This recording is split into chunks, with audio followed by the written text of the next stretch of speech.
Importantly, all money raised from charges on emissions will be recycled back into the system to fund further research, tools and technology, as well as farmer incentives in order to help reduce emissions.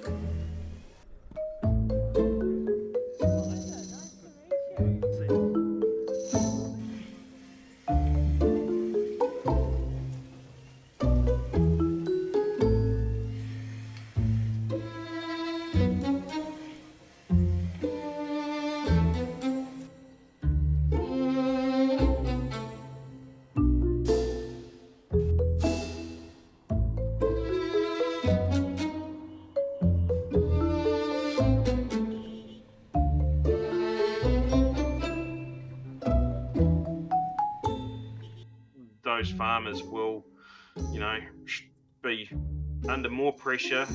Their profits are under pressure. They'll look to, they'll reach a point where they're saying, all right, we're out of here.